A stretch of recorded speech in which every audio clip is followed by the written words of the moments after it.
Hi dear students and parents, welcome back to our YouTube channel. Tamil Nadu selection government quota ஆகட்டும் and management quota ஆகும் private medical colleges ஆகட்டும் admission பார்த்துட்டு இருக்கக்கூடிய ஸ்டூடெண்ட்ஸ்க்கு உங்களோட மார்க்குக்கு எந்த காலேஜ் எல்லாம் சீட்டு கிடைக்கும், ஃபர்தராக நம்ம என்ன பண்ணலாங்கிறத யோசிச்சுட்டு இருப்பீங்க.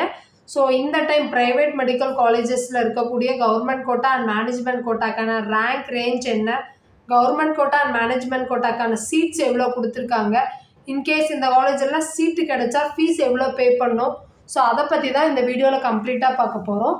இன்றைக்கி பார்க்க வேண்டிய ப்ரைவேட் மெடிக்கல் காலேஜ் எதுன்னு பார்த்தீங்கன்னா Dhanalakshmi Srinivasan institute of medical science. இது ஒரு பெரம்பலூரில் லொக்கேட்டாக இருக்கக்கூடிய ஒரு ப்ரைவேட் மெடிக்கல் யூனிவர்சிட்டி. இந்த காலேஜ் பார்த்தீங்கன்னா எப்போ இயர் ஆஃப் எக்ஸ்டாப்ளிஷ்மெண்ட் ஆகிருக்குன்னா 2023 எக்ஸ்டாப்ளிஷ்மெண்ட் பண்ணியிருக்காங்க. இது ஒரு ப்ரைவேட் மெடிக்கல் யூனிவர்சிட்டி. ஸோ இதை பொறுத்தவரை பார்த்திங்கன்னா தெலுங்கு மைனாரிட்டி ப்ரைவேட் யூனிவர்சிட்டியில் வரக்கூடிய ஒரு மைனாரிட்டி இன்ஸ்டியூஷன். டோட்டலாக பார்த்திங்கன்னா 150 சீட் கொடுத்துருக்காங்க. ஸோ கவர்மெண்ட் கோட்டாவுக்கு பார்த்திங்கன்னா 70 சீட் அலாட் பண்ணியிருக்காங்க. ஸோ டோட்டலாக பார்த்திங்கன்னா வருஷத்துக்கு 5.5 லட்சம் நீங்கள் ஃபீஸ் பே பண்ணுவீங்க. அதை தாண்டி கண்டிப்பாக அதர் ஃபீஸஸும் உண்டு. ஸோ மேனேஜ்மெண்ட் கோட்டா ஃபீஸை பொறுத்தவரை பார்த்திங்கன்னா 42 சீட்டு கொடுத்துருக்காங்க. டியூஷன் ஃபீஸ் பார்த்திங்கன்னா 16.5 லட்சம். அதை தாண்டி அதர் ஃபீஸஸ் கண்டிப்பாக வரும். ஸோ ஒரு 20 லட்சத்துக்கு வர நீங்கள் பே பண்ணுற மாதிரி இருக்கும். ஸோ மைனாரிட்டி சீட் பொறுத்தவரை பார்த்திங்கன்னா டோட்டலாக 10 சீட் கொடுத்துருக்காங்க. இது ஒரு தெலுங்கு மைனாரிட்டி இன்ஸ்டியூஷனுங்கிறதுனால ஸோ அந்த கேட்டகரியில் வரக்கூடிய ஸ்டூடெண்ட்ஸ்லாம் இதுக்கு எலிஜிபிள் ஆவீங்க. டியூஷன் ஃபீஸ் பார்த்திங்கன்னா வருஷத்துக்கு 16.5 லட்சம். இதே மேனேஜ்மெண்ட் கோட்டா ஃபீஸே தான் சேம். இதுவும் பார்த்திங்கன்னா மைனாரிட்டிக்கும் இங்கே கலெக்ட் பண்ணுறாங்க. என்ஆர்ஐ கோட்டாவை பொறுத்தவரை பார்த்திங்கன்னா டோட்டலாக 23 சீட் கொடுத்துருக்காங்க. வருஷத்துக்கு நீங்கள் 30 லட்சம் பே பண்ணுற மாதிரி இருக்கும். அதை தாண்டி கண்டிப்பாக அதர் ஃபீஸும் உண்டு. நெக்ஸ்ட்டு பார்த்திங்கன்னா நம்ம இந்த ப்ரைவேட் யூனிவர்சிட்டியில் ஒவ்வொரு கம்யூனிட்டிக்கும் பார்த்திங்கன்னா லாஸ்ட் இயர் ஆல் இண்டியா ரேங்க்கும் சரி ஸ்டேட் ஜென்ரல் ரேங்க்கும் பார்த்திங்கன்னா எவ்வளோ வர க்ளோஸ் ஆகிருக்குங்கிறத பற்றி பார்ப்போம். ஸோ ஒவ்வொரு கம்யூனிட்டிக்கு எவ்வளோ சீட் பிரிச்சிருக்காங்கிறத பற்றி பார்ப்போம். ஸோ ஓசி பொறுத்தவரை பார்த்திங்கன்னா ஆல் இண்டியா ரேங்க் ப்ரீவியஸ் இயரில் பார்த்திங்கன்னா இது உங்கள் நீட் ஸ்கோர் கார்டில் இருக்கக்கூடிய ஒரு ரேங்க்கு. இது வந்து பார்த்திங்கன்னா rank list state general rank பொறுத்தவரை நமக்கு டிஎன்ஏவோட ரேங்க் லிஸ்ட் வந்துடும். ஸோ அதெல்லாம் நம்ம செக் பண்ணிக்கலாம். ஓசி பொறுத்தவரை பார்த்திங்கன்னா ஆல் இண்டியா ரேங்க் ப்ரீவியஸ் இயரில் 98,520 முடிஞ்சிருக்கு. அண்ட் ஸ்டேட் ஜென்ரல் ரேங்க் பார்த்திங்கன்னா 6,178 முடிஞ்சிருக்கு.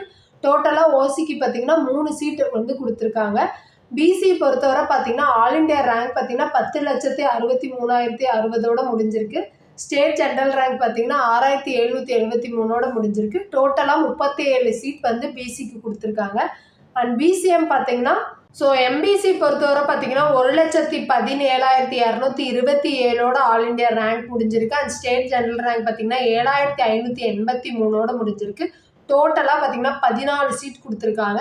நெக்ஸ்ட்டு பார்த்திங்கன்னா எஸ்சி கேட்டகிரிக்கு பார்த்திங்கன்னா 2,39,009 முடிஞ்சிருக்கு.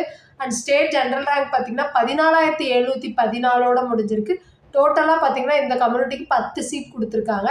நெக்ஸ்ட்டு எஸ்சிஏ பொறுத்தவரை பார்த்திங்கன்னா community rank 285 last year close ஆகிருக்கு. ஆல் இண்டியா ரேங்க் பார்த்திங்கன்னா 34,881 முடிஞ்சிருக்கு. அண்ட் ஸ்டேட் ஜென்ரல் ரேங்க் பார்த்திங்கன்னா 18,944 முடிஞ்சிருக்கு. டோட்டலாக பார்த்திங்கன்னா 2 சீட் கொடுத்துருக்காங்க. தென் எஸ்டி பொறுத்தவரை பார்த்திங்கன்னா கம்யூனிட்டி ரேங்க் 114 க்ளோஸ் ஆகிருக்கு. அண்ட் ஆல் இண்டியா ரேங்க் பார்த்திங்கன்னா 4,16,435 முடிஞ்சிருக்கு. அண்ட் ஸ்டேட் ஜென்ரல் ரேங்க் பார்த்திங்கன்னா 20,855 முடிஞ்சிருக்கு. டோட்டலாக பார்த்திங்கன்னா ஒரு சீட்டு எஸ்சிக்கு பார்த்திங்கன்னா அலாட் பண்ணியிருக்காங்க. ஸோ மேனேஜ்மெண்ட் கோட்டாவை பொறுத்தவரை பார்த்திங்கன்னா ஆல்ரெடி இது ஒரு தெலுங்கு மைனாரிட்டி இன்ஸ்டியூஷன் சொன்னேன். ப்ரீவியஸ் இயரில் பார்த்திங்கன்னா ஆல் இண்டியா ரேங்க் எது வரை க்ளோஸ் ஆகிருக்குன்னா 2,86,468 முடிஞ்சிருக்கு. ஸ்டேட் ஜென்ரல் ரேங்க் பார்த்திங்கன்னா 5,122 முடிஞ்சிருக்கு. டோட்டலாக பார்த்திங்கன்னா 42 சீட் கொடுத்துருக்காங்க. ஸோ நம்ம சேனலை பொறுத்தவரை எம்பிபிஎஸ் அண்ட் பிடிஎஸ் படிக்கணும்னு இருக்கக்கூடிய ஆஸ்பரன்ஸ்க்கு பார்த்திங்கன்னா நம்ம மெடிக்கல் வீடியோ வந்து பார்த்திங்கன்னா அப்டேட் பண்ணிகிட்ருக்கோம் ரெகுலராக. ஸோ இந்த வீடியோ யூஸ்ஃபுல்லாக இருக்குன்னு நினைக்கிறேன். இந்த வீடியோ யூஸ்ஃபுல்லாக இருந்தால் எம்பிபிஎஸ் பிடிஎஸ் படிக்கணும்னு நினைக்கக்கூடிய ஸ்டூடெண்ட்டுக்கு ஷேர் பண்ணுங்கள். மறக்காத நம்ம சேனலை சப்ஸ்கிரைப் பண்ணிக்கோங்க. அப்போ தான் நம்ம போடக்கூடிய ஒவ்வொரு இன்ஃபர்மேஷனும் உங்களுக்கு நோட்டிஃபிகேஷனில் காமிக்கும். தேங்க்ஸ் ஃபார் வாட்சிங்.